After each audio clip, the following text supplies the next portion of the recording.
What it is, YouTube community, my name is Raphael, aka Ganasco, and welcome to my channel once again. We still don't know the name yet. Obviously, this is the video I'm recording right after the intro, so if you guys haven't watched that, go ahead, like that thing up, subscribe to this channel, dog. Again, we on the rise, but shoot, I might as well just record this video talking about the draft, in which has been talked about through numerous platforms already and numerous YouTubers, so I'm sure you guys have heard enough of it, but shoot, why not put my little take on it, you know what I'm saying? Which is pretty much the same thing that everybody else is feeling. The Eagles had an amazing draft. Obviously, they had a truly amazing draft. So did numerous other teams, man. I think a lot of teams have done a tremendous job in the draft. I mean, the Green Bay Packers, in my opinion. I know a lot of people disagree with not taking a receiver first round. Man, I think they did their thing. Man, they had a great draft in my opinion. Who else? You had Kansas City, as if they need to get any better. They had a great draft. But obviously, you know, there's three teams in particular that I think absolutely showed out in the draft. And those three teams, to me, number one, the New York Jets. I mean, my goodness, that draft was absolutely amazing for them. To me, that's an A++ draft. A+, you know, however you want to put it. A+, Ravens. The Ravens are second on my list.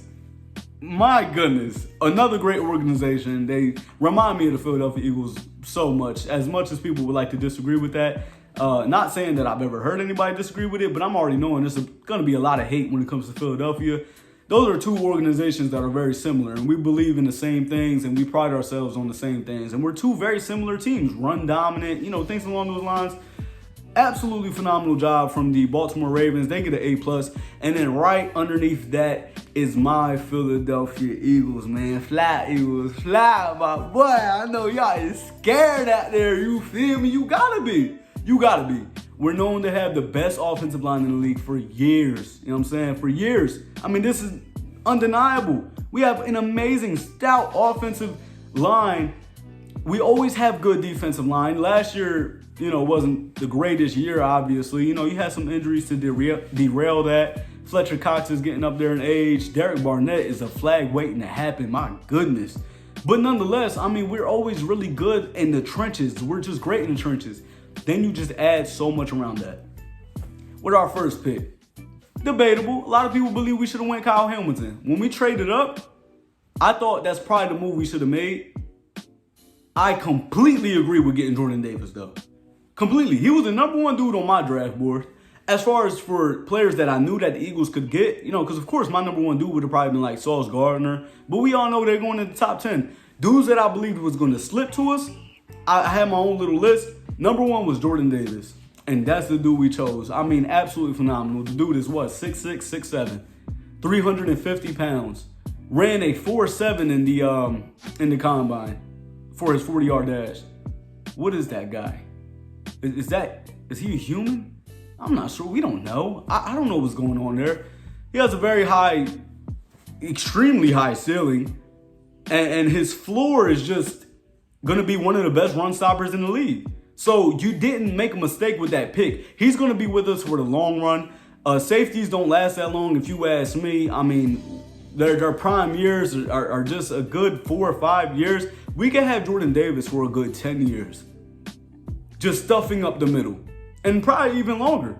I mean, my goodness, that was a phenomenal pick. Obviously, we were able to get the best D tackle in the draft, in this year's draft. I mean, that was an amazing pick. I gave us an A, you know what I'm saying? And the reason I didn't give it an A+ was because of moves like trading up. We gave up 4 picks to trade up 2 spots.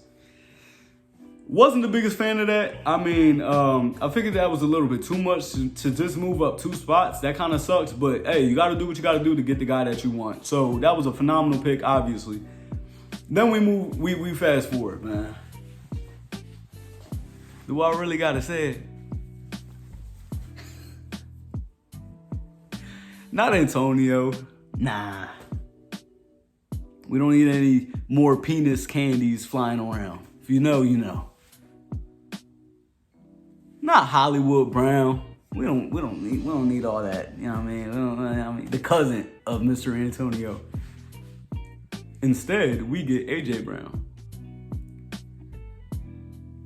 24 years of age. Titan fans are very upset. Totally understand it. I'm obviously extremely happy. But the Titans, for, strange reason, I wouldn't say it's strange. They're paying, Henry, obviously. They're going to pay that monster of a man. They've already paid that quarterback, which don't know if that was the greatest idea. I'm not the biggest Tannehill guy. But A.J. Brown, one of the best receivers in the league, top 10, most def. Top 7, you could say. I mean, dude has it all. Do I have to really get into it? I can't. Because if I do, it's going to be a 40-minute long video, man. We get A.J. Brown, one of the best receivers in the freaking league, at the age of 24. Smitty, my guy Smitty is 23. He's 23. I mean, my goodness, this wide receiving core is something that I've been screaming forever now. We've all, as Eagles fans, we've always had bad receivers. Howie Roseman. But again, we're not going to get into that. Nonetheless, we're talking about this draft. I'm not going to get into history. But if you know, you know. We've done horrible in that category. I want to get into it so bad, but we're not going to do that. I don't want to add on the time. He's been in the league for 3 years, and he's that young. You pay that man. So we paid that man. We get him with the 18th pick. We trade that to the Tennessee Titans, plus our 3rd round pick, which was the 101 pick. And we receive A.J. Brown. Already that was a splash in the 1st round. I couldn't ask for anything better. Fast forward, 2nd round, we get Cam Jurgens. I would fully admit, I didn't know who bro was at the time. I'm not gonna lie. Quite frankly, I don't follow the collegiate scene too much, and I should. Moving on. But yeah, I didn't know who Cam Jurgens was at the time. So when I saw Nakobe Dean on the board, I was like, man, this is likely not to happen, but my goodness, Howie, he's right there. Please just make the right and correct decision. I had no idea he would even slip that far. We all are sitting here like, why is bro slipping? He's projected to be a top 17 pick, top 20 pick, no later than that. I mean, him and Devin Lloyd are the 2 best linebackers in the draft. A lot of people had Nakobe Dean number 1. I personally had Devin Lloyd number 1, but Nakobe Dean is right there. And it's the 2nd round, pick 51. He's still on the board. You go get him, Howie Roseman. Everybody else passed up like idiots. That's how I'm thinking. With the 51st pick in the 2022 NFL Draft, the Philadelphia Eagles select Cam Jurgens. I said, man.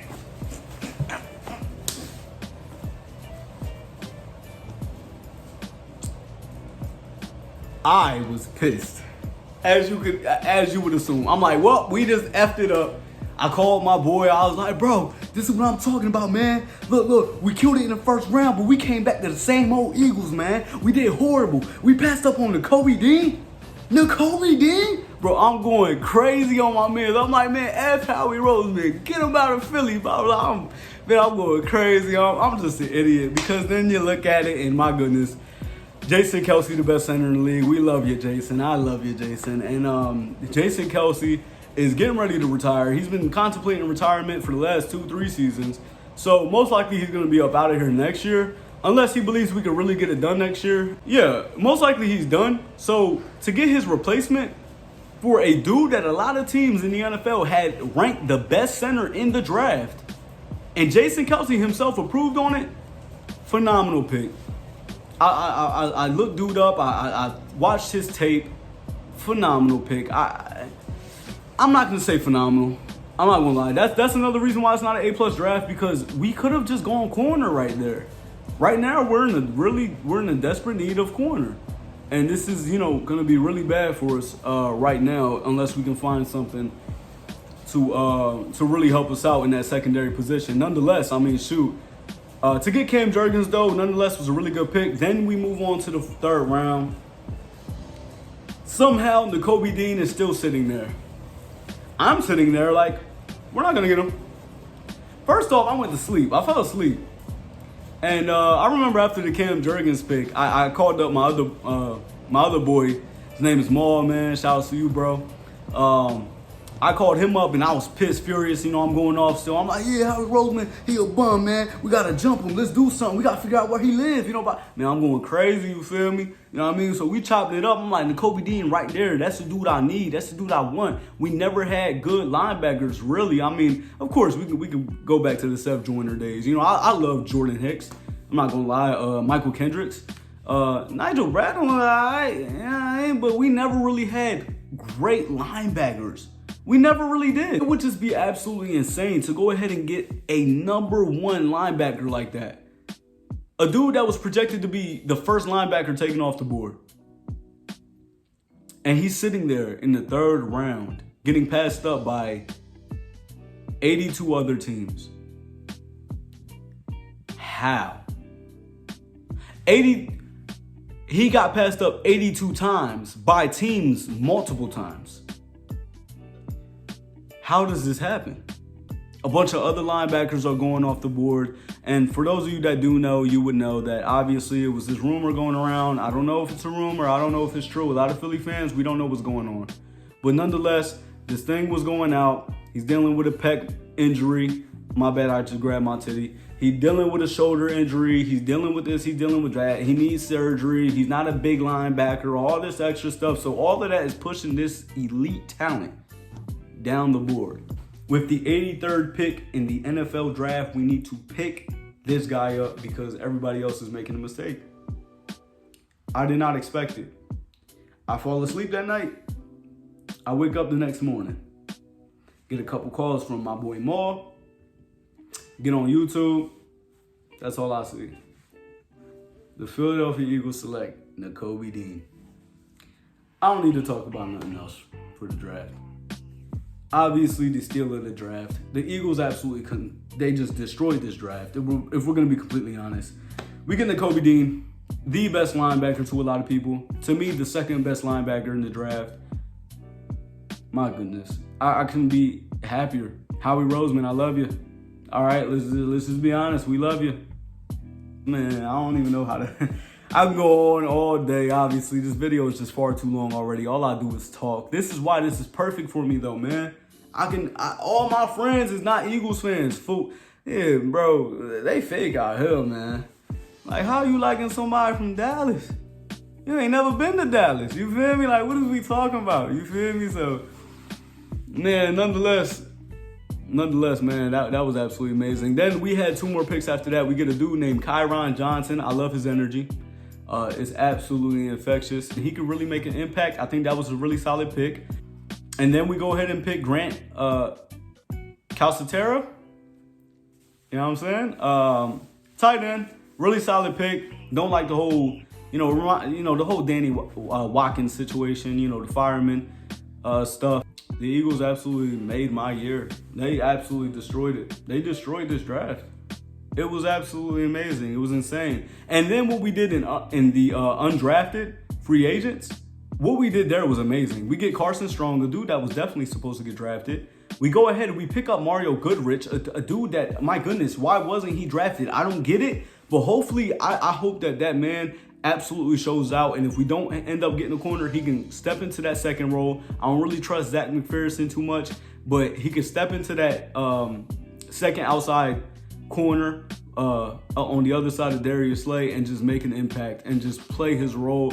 I'm super excited for that pick. Another dude that was rated really highly into this draft, an Alabama guy, Josh Jobe. I mean, he wasn't drafted either. We get him. So although we didn't do anything in the draft and pick a corner, like that was our number 1 need, going into the draft. So that's another reason why I didn't give us an A+, is because our number 1 need was a corner. We lost Steven Nelson. We need a corner. So for us not to draft one pissed me off. But what we did in undrafted free agency was absolutely amazing. Nonetheless, man, this is a video discussing the 2022 NFL draft, in particular, how well the Philadelphia Eagles did. Of course, we're going to talk about the Birds over here on this channel. So thank you guys so very much for watching, man. Leave a like, add a comment, subscribe to this YouTube channel, dog. I love you guys. God bless you guys, man. I'm up out of here.